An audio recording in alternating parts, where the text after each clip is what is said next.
Hello guys, कैसे हो आप सभी लोग। आई होप आप सभी अच्छे होंगे। तो एक्सेल बीबीए के सीरीज में आप सभी का स्वागत है।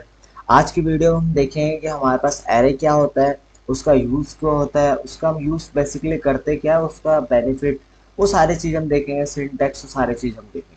तो चलिए वीडियो को स्टार्ट करते हैं। तो पहले तो हम जानते हैं कि हमारे पास एरे क्या है, उसकी रिक्वायरमेंट क्या है। बेसिकली अगर हम एरे को यूज़ कर रहे हैं तो क्यों यूज़ कर रहे हैं, क्या जरूरत है उसको यूज़ करने की, हमारे पास ऐसी क्या प्रॉब्लम है जिसकी वजह से हमारा एरे यूज किया जाता है, और क्या प्रॉब्लम हमारा एरे सॉल्व करता है। तो चलिए हम देख लेते हैं। तो पहले तो हमारे पास यहाँ एरे का डेफिनेशन लिखा हुआ है, पहले इसको पढ़ते हैं, समझते हैं क्या है क्या नहीं है। उसको जब हम इम्प्लीमेंट करेंगे तो और अच्छे से हमें समझ आएगा। तो इसमें क्या लिखा हुआ है, an array is a single variable with many compartments to store value. मतलब यहाँ पे लिखा हुआ है कि एरे जो है वो हमारे पास सिंगल वेरिएबल है, मतलब एक वेरिएबल है with many compartments. Many compartment in the sense आप मल्टीपल डाटा को स्टोर करा सकते हो एक सिंगल वेरिएबल के अंदर। जैसे हमारे पास क्या होता है, मान लो मैंने एक मैक्रो बनाया जिसमें मैंने क्या किया, ए की वैल्यू मैंने स्टोर करा दिया 32। ये तो मेरी एक वैल्यू स्टोर हुई है ए में, मतलब एक वेरिएबल है और उसमें एक वैल्यू स्टोर हुआ है 32 ए में। तो इसका मतलब हुआ कि एक वेरिएबल में एक वैल्यू स्टोर किया। बट एरे क्या होता है, एरे में लिखा हुआ है कि सिंगल वेरिएबल, मतलब एक वेरिएबल है ए नाम का और उसमें मैनी कंपार्टमेंट से बहुत सारे हिस्से हैं और उसमें स्टोर कराया जा रहा है वैल्यू, मतलब उसमें मल्टीपल वैल्यू को स्टोर करा सकते हो। ठीक है। उसके बाद लिखा हुआ है while a typical variable has only one storage compartment in which it can store a one value। मतलब जो हमारे पास वेरिएबल होता है, जैसे ये एक है, मान लो मेरे पास एक वेरिएबल है, उसमें 32 को स्टोर, मतलब एक ही वैल्यू को उसमें हम स्टोर करा सकते हैं, एक से ज्यादा वैल्यू स्टोर ही नहीं करा सकते। अगर मैं ए के बाद भी ए इक्वल टू 76 लिखूं तो इसका मतलब क्या हुआ, ए की वैल्यू मेरे पास अपडेट हो गए, 32 ना होकर 76 हुआ। बट स्टोर तो एक ही वैल्यू हुआ, या तो 32 होगा या तो 76 होगा, और यहाँ पे तो 76 से स्टोर होगा। तो एरे में क्या होता है, एरे में आप मल्टीपल डाटा को स्टोर करा सकते हो एक ही वेरिएबल। मान लो ए नाम का वेरिएबल है और उसमें आपने मल्टीपल डाटा स्टोर करा दिया, मान लो 32 भी स्टोर है, 76 भी स्टोर है, 52 स्टोर कराना चाहते हो तो 52 भी स्टोर हो जाएगा, सारा स्टोर हो जाएगा एक सिंगल वेरिएबल में। तो वो हमारा एरे होता है। और उसको हम एक एक करके, जैसे 32 को आपको यूज करना तो आप 32 को बुला के यूज कर सकते हो, जैसे 76 का यूज करना तो आप 76 का कुछ इम्प्लीमेंटेशन कर सकते हो जो आपको करना है। इसके बाद लिखा हुआ है refer to the array as a whole when you want to refer to all the values it holds, और you can refer it individual element. मतलब हमारे पास क्या होता है, एरे में हम स्टार्टिंग में ही उसका लोकेशन और उसका होल्ड बता देता हूँ, कितनी वैल्यू वो स्टोर करा सकता है। मान लो मैंने लिख दिया कि ए की जो वैल्यू है, मतलब 10 वैल्यू स्टोर करा सकता है ए में। मान लो मैं 32 है, 76 है, ऐसे ही 10 डाटा को स्टोर करा सकते, तो 10 से जैसे 11वें डाटा को मैं स्टोर कराऊंगा वहां पे एरर आ जाएगा। तो क्या होता है, हम उसमें पहले ही अपने उसको हो बता सकते हैं, अपने एरे को बता सकते हैं कि आपको कितनी वैल्यू को स्टोर करा है, कुछ इस तरीके से। तो अब हम जानेंगे कि एरे का यूज कैसे होता है, कैसे क्या है, कैसे स्टोर होता है। जैसे यहाँ पे तो हमारा वैल्यू अपडेट हो जाएगा, ए की ये वेरिएबल है 32, एंड देन यहाँ ए हमारा फिर से वेरिएबल को मैंने बुलाया तो उसमें 76 स्टोर हो गया, तो मेरा वैल्यू यहाँ पे अपडेट हो गया है। तो हम देखते हैं कि हम कैसे इसके साथ डील कर सकते हैं। मान लो मैंने फिर से एक बनाया, मेन वन के नाम से मैंने एक मैक्रो बनाया। हम एरे को बनाने के लिए क्या करते हैं, सिंपली जैसे आप लिखते हो डिम डायमेंशन, जो हम डिक्लेरेशन करते हैं वेरिएबल का वो कर रहे हैं, डिम ई। ये हम लिखते हैं ए इन द सेंस हमारा जो भी वेरिएबल का नाम है, आप कुछ भी लिख सकते हो, जैसे मैंने ए लिखा। अगर मैं ऐसे कर दूं ए एज अ इंटीजर, तो इसका मतलब क्या हुआ कि ए नाम का एक वेरिएबल है जिसमें मेरे पास इंटीजर वैल्यू स्टोर होगा।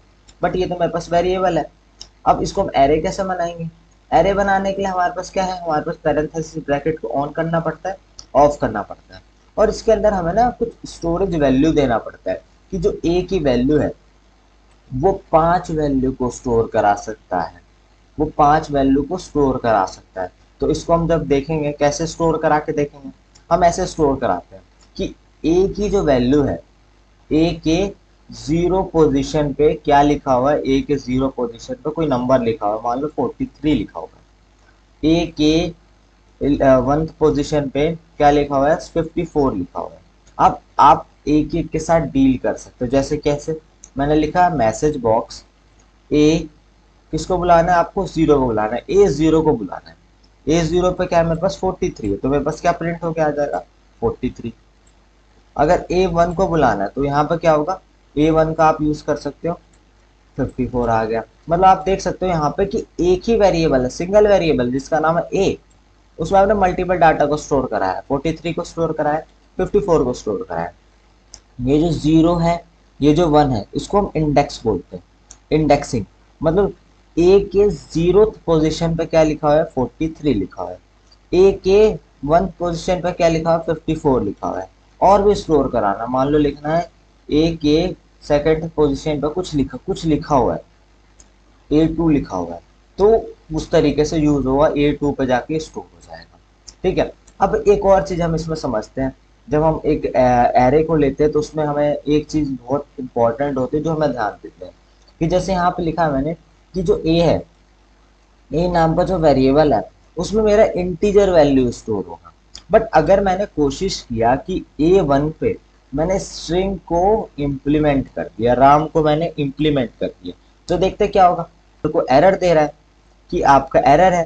क्यों? क्योंकि यहाँ पे तो मैंने इंटीजर दिया है और यहाँ पे मैं स्ट्रिंग को प्रिंट करा रहा हूँ, तो यहाँ पे एरर देना चाहिए। अब एरर देगा, अब मैं प्रिंट कराता हूँ, एरर नहीं देगा। तो हमें ये चीज याद रखना है कि जो भी हम इंटीजर देंगे, मतलब जो भी हम डाटा टाइप यहाँ पे डिक्लेयर करेंगे, अगर मैंने स्ट्रिंग रखा है तो सारे स्ट्रिंग वैल्यू होनी चाहिए, अगर डेसिमल लिखा है तो मतलब मैंने अगर फ्लोट लिखा है तो फ्लोट वैल्यू होनी चाहिए, लॉन्ग वैल्यू होनी चाहिए। वो सारी चीजें हमें ध्यान से देखना है। अगर उसमें आपने कुछ भी प्रॉब्लम करा तो वहां पे आपके पास एरर आ सकता है। तो ये तो मेरा एक मेथड था डिक्लेयर कराने का वेरिएबल को। जैसे मैंने यहाँ पे 5 वैल्यू को स्टोर करा दे तो 5 वैल्यू तक मैं स्टोर करा सकता हूँ। अब जैसे मैंने क्या करा, हमारे पास एक और तरीका होता है डिक्लेरेशन का, कि मेरे को जो मैं इसकी इंडेक्सिंग देगा, वो मैं इंडेक्सिंग पहले फिक्स कर दूंगा कि टू से लेकर मान लो 6 तक वैल्यू इंडेक्सिंग होगा। तो मैं क्या कर सकता हूँ, मैं ऐसे कर सकता हूँ कि ए सेकंड पे कुछ वैल्यू स्टोर है 65। अब मैं इसको प्रिंट कराऊंगा मैसेज बॉक्स को, इस मैसेज बॉक्स को मैं प्रिंट कराता हूँ टू पोजीशन पे, तो मेरे पास जाहिर सी बात है कि 65 प्रिंट हो जाएगा। बट अगर मैं यहाँ पे जीरो या वन पोजीशन को प्रिंट करा के देखते हैं क्या होगा, यहाँ पे मेरे को एरर आना चाहिए था क्योंकि मेरे को आउट ऑफ रेंज है।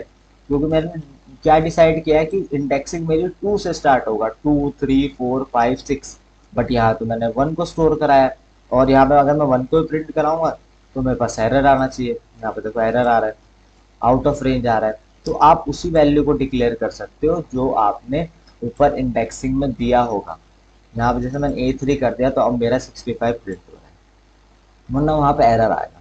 अगर हम एक और चीज करते हैं, मान लो हमने क्या करा ए थ्री पे मैंने न्यू वैल्यू को स्टोर करा दिया कुछ, तो यहाँ पे क्या होना चाहिए, यहाँ पे मेरा 65 है ए थ्री पे, यहाँ पे भी ए थ्री पे मैंने कुछ वैल्यू ले लिया है। अब मैं प्रिंट कराऊंगा तो कौन सी वैल्यू आएगा, यहाँ पे मेरे पास ओवरफ्लो आ रहा है क्योंकि इंटीजर की इतनी वैल्यू स्टोर नहीं करा सकता, मैं 98 ले लेता हूँ। यहाँ पे मैं रन कराऊंगा तो क्या होगा, 98 प्रिंट हो गया आएगा, मतलब मेरी वैल्यू को उसने अपडेट कर दिया। तो ये चीजें भी आपको ध्यान रखनी है कि जब आप सिमिलर इंडेक्सिंग लेते हो तो वो आपकी वैल्यू को अपडेट कर देता है, कुछ चेंजेस नहीं करता। तो ये हमारे पास तरीका था एरे का, हम एरे को कैसे यूज कर सकते कैसे नहीं यूज कर सकते वो सारा तरीका। अब हमारे पास मान लो हम एक कंडीशन लेते हैं, हम एक न्यू एरे बनाएंगे। यहाँ पे मैं एक कंडीशन लेता हूँ, जैसे मैं कुछ लोगों के नाम लिख देता हूँ, यहाँ पे मैं कुछ बच्चों का नाम लिख देता हूँ, सुजाता, राधा,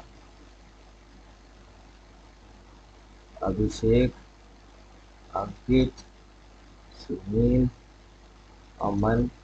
तो मैंने कुछ वैल्यूज को स्टोर करा दिया। अब मैं क्या चाहता हूँ, एरे के बिना, मतलब मैं एरे यूज नहीं करूंगा, मैं नॉर्मल जिस तरीके से जितने भी प्रीवियस वीडियो में हमने कुछ कुछ पढ़ा है चीजें, वो सारी चीजें यूज करके हम क्या करेंगे, एक एक वैल्यू को स्टोर कराएंगे वेरिएबल में।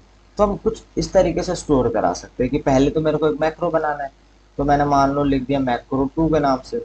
अब हम इसमें क्या करेंगे, हम इसमें चेक करेंगे एक एक वैल्यू को, जैसे मैंने लिखा dimension A as string, string value है तो मेरे को स्ट्रिंग लिखना पड़ेगा, मैंने स्ट्रिंग लिखा। और हम कैसे स्टोर करा सकते हैं कि ए की जो वैल्यू है वो क्या होता है रेंज, रेंज में मेरे को क्या डालना है सेल नंबर में, मैंने डाल दिया ए वन की जो पोजीशन पे है उसकी वैल्यू कहाँ स्टोर होकर चले जाए, ए में स्टोर होकर चले जाए। इसी तरीके से मेरे पास क्या होगा, मैं एक एक करके सबके स्टोर कराऊंगा। Dimension B as integer, B as sorry string लेंगे, बी एज अ स्ट्रिंग लिखेंगे, और फिर इसके बाद हम बी के अंदर स्टोर कराएंगे बी रेंज, और इसके रेंज में हम क्या स्टोर कराना है हमें, रेंज में हम स्टोर कराएंगे A2 की पोजीशन, A2 लिखा मैंने, और इसकी वैल्यू को मैंने स्टोर करा। मैं दो ही इम्प्लीमेंट करके देख लेता हूँ क्या आउटपुट आएगा। मैंने मैसेज बॉक्स में क्या करा, ए को प्रिंट कर दिया, मैसेज बॉक्स में मैंने ए को प्रिंट करा, तो क्या आएगा मेरे पास जो भी है A1 पे राज लिखा हुआ है तो राज प्रिंट होकर आ गया। तो इसी तरीके से हमें क्या करना पड़ेगा, एक एक करके वैल्यू को प्रिंट कराना पड़ेगा, एक एक स्टोर कराएंगे, उसको हम यूज कर सकते हैं जहाँ पे मेरे को इम्प्लीमेंट करना है। तो ये तो हुआ लॉन्ग मेथड, क्योंकि यहाँ पे मेरे को बार बार वेरिएबल को चेंज करना पड़ रहा है, ए के बाद बी, बी के बाद सी, डी, ई, एफ, ऐसे करेंगे, एक एक वेरिएबल लेंगे तो हमारे पास 5-6 वेरिएबल का यूज हो रहा है। जितने हमारे पास ये सामने वैल्यू होगा उतना मेरे पास वैल्यू को डिक्लेयर होगा, तो मेरे पास वेस्ट ऑफ वेरिएबल हो रहा है।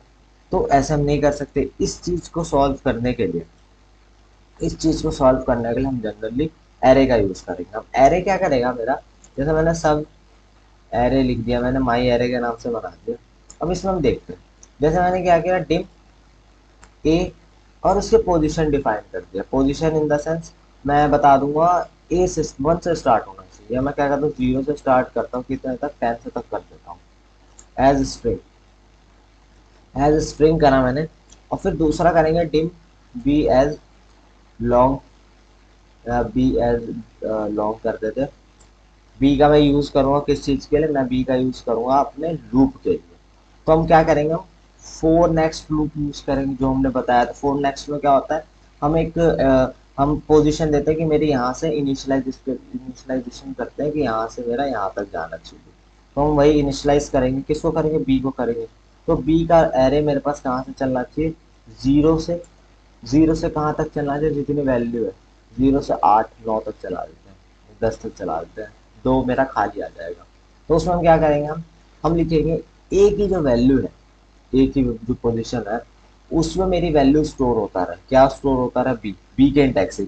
मतलब हम देखेंगे अभी, जैसे मैंने क्या किया, रेंज, रेंज में हम क्या डिफाइन करेंगे अब, कि जो भी ए है, ए पे ए कॉलम है मेरा, अब लगाएंगे यहाँ पे एंड का सेपरेटर, और यहाँ पे मेरी वैल्यू आएगी, मेरे पास यहाँ वैल्यू आएगा बी प्लस 1, मेरी वैल्यू को ऐड करता रहे, डॉट वैल्यू, और हमारा यहाँ पे नेक्स्ट बी। और इसको हम क्या करेंगे, इसको हम लोकल वेरिएबल में चालू करेंगे। लोकल वेरिएबल को चालू करने के लिए यहाँ पे लोकल विंडो आता है मेरे पास, इस पर आप क्लिक कर दो, जैसे मेरे पास यहाँ लोकल विंडो दिया हुआ है। मेरा आउटपुट इसमें देखेंगे हम, चेक करेंगे किसका क्या आउटपुट आएगा। इसको थोड़ा सा नीचे कर देते हैं। अब हम चेक करते हैं, एक एक करके रन करेंगे। मेरा एरे चला, ठीक है।